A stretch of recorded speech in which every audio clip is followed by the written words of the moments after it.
In this video, I want to share some thoughts about the role of our public broadcaster, the CBC. It is my strong view that the frequency of climate news and the tone and language employed should align with the gravity of what we confront.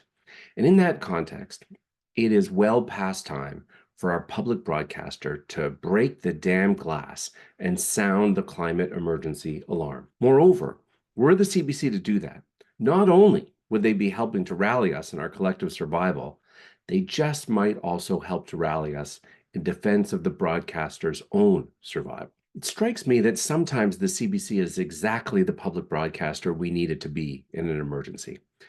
Think about the first year of the COVID pandemic, when the CBC hosts and reporters quickly repurposed their kitchen tables and provided us on a daily basis with the best information available on how to keep each other safe. Or more recently, when wildfires were wreaking havoc in my home province of BC last summer, CBC Radio provided remarkable emergency broadcasting, in some cases making heroic efforts to keep people informed of the latest breaking developments with frontline reporting that was urgent, relevant, and sometimes quite moving. When our public broadcaster shows us its best face in times like these, we're reminded why having a media organization that can prioritize clear, factual, and compassionate communication over profit is so important for a healthy democracy. And it makes political calls to defund the CBC ring especially hollow and tone deaf. But in the face of the most profound crisis that we confront,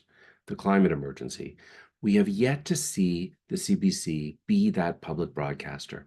For any of us who follow the daily climate news and science on specialized news sites, the disconnect between what's occurring and the coverage on Canada's mainstream media is deeply disconcerting. We're plagued by a failure to connect the dots. See, one of the dynamics that stymies necessary and bold climate action is that while a majority of Canadians are very worried about the climate crisis, the level of basic climate literacy in Canada is, I'm afraid, abysmal. Much of the Canadian public does not understand what actually causes climate change. And when surveyed, barely over half of Canadians correctly identify the main source of global warming as the burning of fossil fuels. That's why we end up seeing these seemingly contradictory polling results in support of pipelines and expanded oil and gas development on the one hand, even as people rank tackling climate change as a high priority. Nor do most people have clarity about what the necessary solutions are, or that these solutions exist. That needs to be urgently remedied. In the face of such low levels of public understanding, we desperately need the CBC to lean into its role as a public educator. A year ago, the Climate Emergency Unit, with which I work, teamed up with Simon Fraser University's Community Engaged Research Initiative to investigate the CBC's climate reporting. Our project saw 30 volunteers across the country spend 2 weeks in late April and early May of 2023, carefully monitor the weekday programming of the National, The Current, The World at 6, and 8 CBC morning radio shows. A report summarizing the findings was produced called Quiet Alarm, a review of the CBC's climate reporting, and a link to that will be in the notes below. The report's core finding was that while CBC's coverage of climate has improved in recent years, and periodically it's excellent, on the whole, it remains sporadic, inconsistent, and often absent in daily programming. CBC is doing a somewhat better job of connecting extreme weather events to climate change, and in my observation, they've been doing an even better job since the report was conducted. But it is decidedly failing to connect the next dot, namely linking climate disruption to its primary cause, the burning of fossil fuels. And the CBC is rarely providing solutions, much less providing its audience with a sense of agency about how we can help bring those solutions about. Some of the report's specific findings: only 48% of the broadcasts monitored had a single climate item. And of those, half were stories about extreme weather events, specifically fires or flooding. Of the stories about extreme weather events, 78% failed to mention climate change makes those kinds of events more frequent and severe. Only 9% of the climate items mentioned the burning of fossil fuels as the primary cause of climate change. Only 22% of the climate items clearly discuss solutions to climate change, and only 6% of those items clearly communicated that there are things we in the audience can do to address the climate crisis. Among the report's key recommendations, first of all, make the connections between the causes of the climate crisis, the burning of fossil fuels, its consequences, extreme weather events, and the communities impacted here and around the world. It would boost climate literacy if, whenever reporting on extreme weather, CBC journalists were to use language like climate-induced extreme weather caused mainly by the burning of fossil fuels. Just those few simple words could go a long way to enhancing public understanding of the connections between oil and gas and the crisis that we confront. The second core recommendation, the CBC needs to develop a daily climate emergency report for its flagship local and national news and current affairs shows. Now, is there enough news for a daily climate report? Absolutely. There's a plethora of climate news every day, stories both harrowing and hopeful across Canada and around the world, many of them breathtakingly urgent, but most of them are not reaching the CBC audience. CBC is producing some great climate programming, but too much of it can only be found on specific shows, The Nature of Things, What on Earth, Planet Wonder, where already interested climate-curious people have to proactively seek it out. The key is that daily climate reporting needs to be embedded in the CBC's flagship shows, The National, The World at 6, and local radio shows in particular. Here's the thing. If our CBC morning radio shows across Canada can have hourly sports and business reports, then surely to God, the CBC can make room for a daily morning climate emergency report telling us how this battle for our lives is unfolding at home and abroad. A report that provides a balanced mix of the bad news and the hopeful, a report that provides insight, but also a sense of agency, telling us how we can all play our part, not in a trite way, but in real and transformative ways. Let us hear much more about what other countries are doing to confront the climate crisis, many of which are acting with more determination and focus than Canada, so that our sense of what is possible can expand. Now, many of you know, I think a lot about emergency lessons from the Second World War. Those learnings have a lot to offer us today, and particularly those in the news business. Let me share a story. In a speech to a conference that was jointly hosted by the Nation and the Columbia Journalism Review in 2019, entitled, "What If We Covered the Climate Emergency Like We Did World War II?" The famed PBS journalist Bill Moyers said to an audience of mostly young journalists, "Many of us have recognized that our coverage of global warming has fallen short."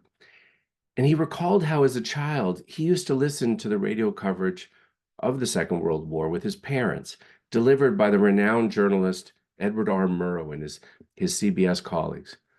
Moyers recounts an amazing story about how, on the eve of the war, CBS headquarters in New York felt that there'd been too much bad news in Europe and directed Murrow and his European-based colleagues to produce a kind of song and dance feature to lighten things up, what's hot in the European capitals. Murrow, who was then the CBS man in London, as he was called, he called his counterpart in Berlin and relayed the instructions, and then he told his colleague, "But we're not going to do that." Murrow and his colleagues ignored that absurd directive, and instead they were on the scene to cover the Nazi invasion of Poland. And for the next 2 years, the reporting of Murrow and his CBS team, covering London during the Blitz and the rest of what was unfolding in Europe, dramatically shifted US public opinion in favor of joining the war in support of the Allies. In fact, their compelling coverage is credited with helping to bring about a 20 percentage point shift in public opinion from majority opposition to majority support before the bombing of Pearl Harbor. Those reporters were, as Moyers said, on the right side, at the right time, in the right way, reporting on the biggest story of all, the fight for life itself. And we remember Murrow not as a biased advocate or propagandist, but as among the greatest journalists of the 20th century. We even have prestigious journalism awards in his name. In that 2019 speech, Moyers implored an audience of mainly young and soon-to-be journalists, can we get this story right? Can we tell it whole? Can we connect the dots and inspire people with the possibility of change? What's journalism for? Really, in the war, what was journalism for? Except to awaken the world to the catastrophe looming ahead of it. Exactly. Now, here in Canada, in a lucky bit of timing, the Canadian Broadcasting Corporation was established 3 years before the Second World War.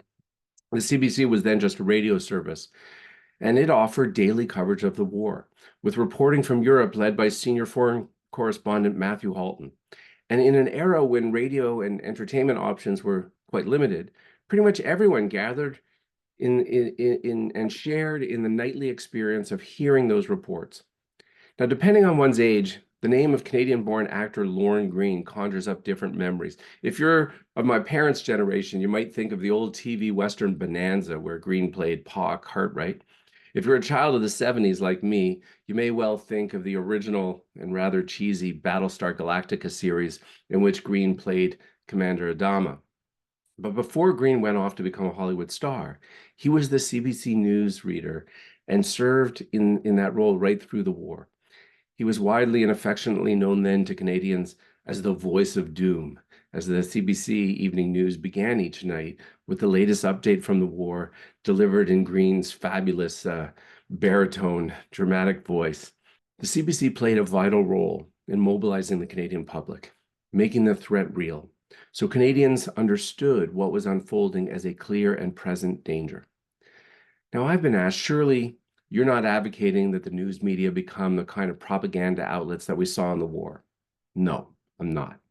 We want our news to be factual, science-based, but in the face of a humanitarian emergency, and with the fate of civilization as we know it in the balance, I think we rightly want our media to pick a goddamn side, the side of science and human survival. And if the CBC hadn't done that in the war, Canadians would have been rightly appalled.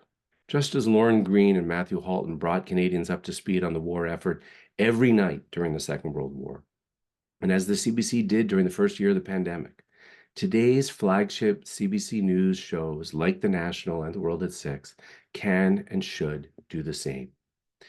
And doing so might just encourage more of us to defend the CBC. Given a political context in which conservative leader Pierre Poilievre is leading mass rallies and enthusiastic chants to defund the CBC, maybe the CBC should stop playing duck and cover and bring on the fight. Motivate us to rally to its defense. If the CBC wants young people in particular to find a compelling new reason to care about the public broadcaster's future, look no further. The CBC's own research and audience feedback describes, quote, a hunger for constructive solutions to the climate crisis and indicates that Canadians want to better understand what can be done. A 2022 survey by Léger found 80% of Canadians said they need more information on climate change. Now, true, most young people are getting their news from social media, but the CBC alone is our public broadcaster with a mandate to inform and enlighten, and its compelling reports and investigations can seed content on social media. Were the CBC to introduce a daily climate emergency report, it might worry about pushback from some quarters, just as it appears very susceptible to pushback from the pro-Israel lobby with respect to its Gaza reporting. The CBC, like all mainstream media, has this deep-seated nervousness of appearing to engage in advocacy, even when that results in a kind of two-sidism to a fault.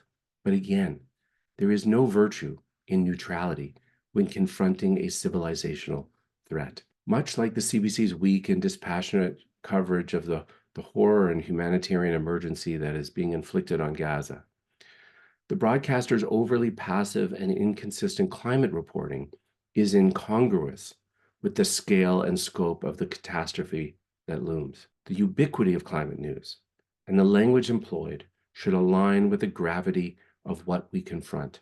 As all good journalists can agree, words matter. In 2019, in a very welcome move, the British newspaper The Guardian, which is truly a guiding light in emergency reporting, whether it's climate or Gaza, announced that it was updating its style guide and that it would no longer be using the terms climate change or global warming, swapping that language out for more compelling, urgent, and scientifically accurate terminology, such as climate crisis, climate emergency, or climate breakdown. The CBC has not followed suit. The Guardian's editor-in-chief, Catherine Vinner, said at the time, "We want to ensure that we are being scientifically precise while also communicating clearly with readers on this very important issue. The phrase climate change, for example," she said, "sounds rather passive and gentle when what scientists are talking about is a catastrophe for humanity." Exactly. But what is the message CBC listeners would take from the coverage that they currently hear? Or are they being provided with something decidedly more subdued? The tenor and irregularity of climate reporting from our public broadcaster is, at present, at odds with what climate scientists are telling us, and increasingly at odds with the reality on the ground around the world. The frequency and tone with which we see and hear about these matters carries huge weight. This is the fight of our lives, after all, and it is the duty of our public broadcaster in an emergency to make that clear.